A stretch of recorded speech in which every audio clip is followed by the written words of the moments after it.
Hey, 10-minute daily reality check for Saturday, the 16th of September. Yesterday, my little girl turned 7. Wow. 7 years old. We have conversations now, like, that are deeper. Her understanding of things sometimes is really good. Other times, you can see the question mark forming over her head. It's like, no, I don't understand that. She tries to explain jokes. We were hanging out the other night with a friend of mine who came up to visit, and she was passing through LA, and it was really funny, and we all had dinner, and Layla explained when the log rolls over, we will all be dead. Remember that joke, right? The ants on the piece of shit? And my friend doesn't even laugh, right? Doesn't get it. And Layla looks at her and says, well, don't you understand? There's 25 ants on a piece of poo. And when it logs over, they're all going to drown. So Confucius says, man who wakes up with smelly butt, when a man who goes to sleep with itchy butt wakes up with smelly finger. That's like one of her little favorite stupid little kid jokes, right? And she's starting to explain jokes, and she's seeing things, and it's really cute. Today's her birthday. Yeah, we're having it at somebody's house. It's going to be a lot of fun. It's a jumpy house. You remember birthdays when we were a kid? It was, let's let the idiots run around the backyard. Here's pin the tail on the fucking donkey. Here's a really bad Duncan Hines cake, right? The Duncan Hines cake that the maid made, right? With that horrific frosting, the frosting that the high school girl would usually go and eat the entire tub when you took her out to dinner and she ate nothing. Or the first things you did when you got stoned was you go for the Duncan Hines frosting. And that was my birthday party. It wasn't gift bags and all this other stuff. So it'll be fun, get to hang out with the parents. Some I think are wonderful. Some I have nothing in common with. It's life, all there to celebrate, my beautiful little girl who has turned 7, which I think is a pretty damn good thing. We were thinking, who do you go to for advice? We kind of touched on it this week on the podcast. It's like, if you're going to go to financial advice, do you roll down your window at the homeless guy that's trying to get $5 and ask him what stock to pick? If you're going for relationship advice, do you go to the person who is 39, 40, 41, 42, never married, never lived with anybody, but yet they're your relationship go-to person? They could be 50, just add the years in there. Do you go to the health and fitness person that's overweight and ask them how they take good care of themselves? It's who we go to advice. And I found that, especially you and I, because we're mentors and we have mentorship programs, it's interesting when we ask them a question on the questionnaire, who do you go to for advice? It's amazing who they go to. Yeah. They usually go to people, Brett, that aren't going to teach them anything. They're just going to validate them. Right. Well, of course, the most natural thing is to go to your friends, right? And maybe relatives. A lot of people go to their relatives. You talk to your brother, whatever. And of course, the problem with that is that everybody that you ask that's in your life, and you ask them about a certain situation or problem, they're going to come to you with their point of view. Meaning, everything that they're going through weighs into what they're telling you. I have a close friend who gave me some advice that was really kind of questionable. And I was talking about it with my mentor, who I talk to at least once or twice a week, and she's fantastic. And she kind of looked at me and she said, yeah, that's not the best advice. I don't know if you should go to that person anymore. And I'm like, right. Because she came at it with her perspective, her point of view, not necessarily what she thought was best for me, right? So, look, if you have a best friend, if you have somebody you've known your whole life, and they can honestly put their stuff aside and they can honestly say, well, this is my opinion, your best interest, whatever. Maybe that's one person, but really it's about finding that person with a fresh perspective, somebody who you respect, somebody who knows the subject that you're talking about, somebody really deeply who's done it over and over and over again, because there's no substitute for experience. That you think, oh, well, I have a problem with my career. This person doesn't have a career, but I'm just going to ask them anyway. What do they think? They know me pretty well. Well, okay, they'll give you some advice, but I'm not sure it's the best thing for you. So, of course, everything eventually comes down to you. What do you do with it? But having a mentor, having somebody that's kind of like the top of your mountain, that's an amazing, it's amazingly valuable to have in your life. You know, it's interesting because I was talking to a client the other day, and he was telling me about who he goes to for advice to meet women. And I said, well, he told me and then a couple other people, right? And I said, I need to ask and really propose a question to you to get you to think outside the box a little bit. I can understand why you go to me. You know, I'm in my 50s. I am divorced like you are. I've been married. I have kids. I've had relationships. So I get it. I get why you're attracted to me, and I understand why you're going to me for advice. So he listed one other person, and I said, I know that person. He's like 24 years old.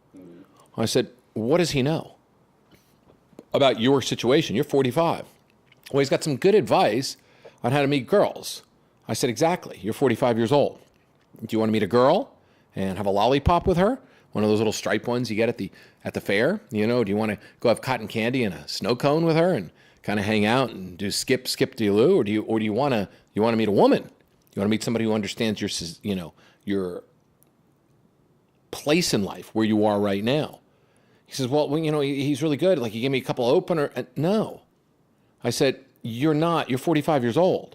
He's in his 20s. He doesn't know what it's like to be 45 years old. He doesn't know what it's like to be divorced. He doesn't know what it's like to get back out in the dating world again after you've had children and you've hurt children. He doesn't know what it's like to do any of that stuff. So you're going to him for superficial things when your life is way past the superficial thing. And I think a lot of people will do that too. They don't ever see their mentor. You know, they'll look on the internet and they'll read an article about health and fitness, and turns out a copywriter wrote that. The guy who's pushing the program is 300 pounds and he's eating Subway sandwiches more often than Jared would allow you to eat a Subway sandwich. You know, and your friends, as great as they are, and they love you, I go to my friends. And, you know, like, I go to certain friends for certain things. I go to for everything, but I'm certainly not going to go to another friend, mutual friend of ours, for relationship advice. And you know who that person is. I'm just not going to, because his relationship advice is fantastic, but he doesn't have the experience or the knowledge to back it up. I'm certainly not going to go to another friend of ours for money advice that we both know, because his money situation is always a mess. Will he listen to me? Yes. Will he be compassionate? Yes. Will he be empathetic towards me? Absolutely. But I want to fucking grow, because if I'm going somewhere in life, I want to stay out of where I am and I want to move to where I want to be. And if I'm going through a relationship problem or a money issue or a child issue, I would seek out the best fucking people. Now, if my friends don't give me the right answers, I want to seek out the best people. Not only that, you and I are very non-biased. Like, we ask each other, well, what would you do in this situation? Because I trust you because of our years on the planet. Mm-hmm. Just like when you go and you get a haircut. You know, like, I'll go get a haircut. You remember those days, right? When you got haircuts, right? I remember I'll get a haircut and I look at the person, I go, well, what would you do? I said, I've done everything for my hair imaginable. It's like, keep growing it out on top. So that's what I've been doing. I've been growing my hair out on top because the last two people have told me that they like the way it looks and trimming up the sides. Will I like it once I get there? I don't know, but I'm trusting that advice and opinion. When I go work out or my stomach is bothering me, I go to somebody who knows more about it. Even though I've done it, I'll look and go, all right, this is what I'm eating. This is what I'm doing. This is my blood panel. What would you advise? And I listen to them. Mentorship is so fucking important because your friends can only get you to the level where they're at. Sure, absolutely. I have a friend who I love, and she has been, her husband was a successful writer in Hollywood for a while, but they've been struggling for a long time. And her daughter's in a very expensive school on the West Side, and, she hangs out with Reese Witherspoon's kid, and, Albert Brooks and all these people, right? And so, Reese Witherspoon or Albert Brooks? Reese Witherspoon. Yeah, I would for like the visual side. Yeah. But Albert Brooks, I'd rather have a cup of coffee with Albert Brooks. Are you kidding me? I know. My eyes would rather look at Reese, and I actually admire her as a business person and what she's done because she really has created a great brand. But Albert Brooks, wow. Defending Your Life, one of the best movies. Absolutely. So anyway, she's talking to me about, well, this one says that one and blah, blah, blah. And she's struggling to get her, she kind of feels like she's on the outside looking in, right?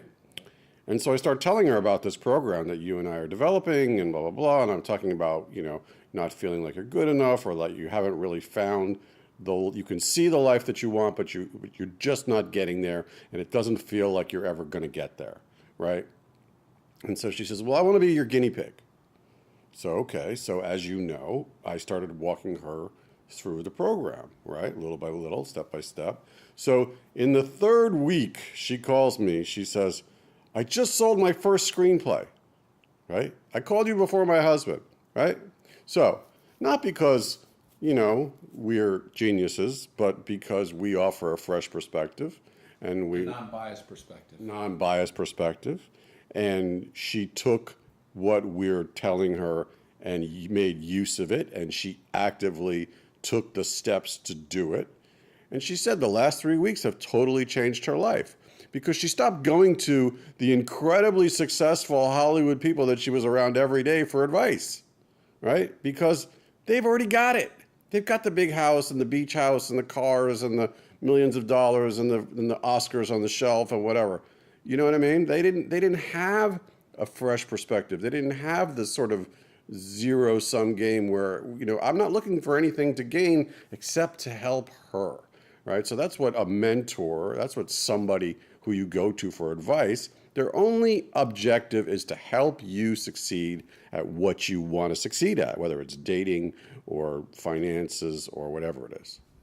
It's funny. A fresh perspective is what we all need. Our friends will validate. Our friends sometimes will call us out. But sometimes I always tell people all the time, get into a mentorship program, get into some type of therapy, and get that fresh perspective. Because you will change. All of a sudden, okay, you will also acknowledge and also get to know yourself better. And once you have that fresh perspective, your friends will actually see a whole new you show up. And the relationship with them will change. All right, fresh perspective, man. Don't squeeze the Charmin. Remember that? Get a fresh perspective. I don't know. I tried to come up with a joke at the end, and it absolutely fucking bombed. I need a fresh perspective. 10-minute daily reality check out. I am going to go play in a jumpy house and celebrate the day after my daughter's birthday, because my fresh perspective on today is, well, it's the same as it always is. I love that little girl.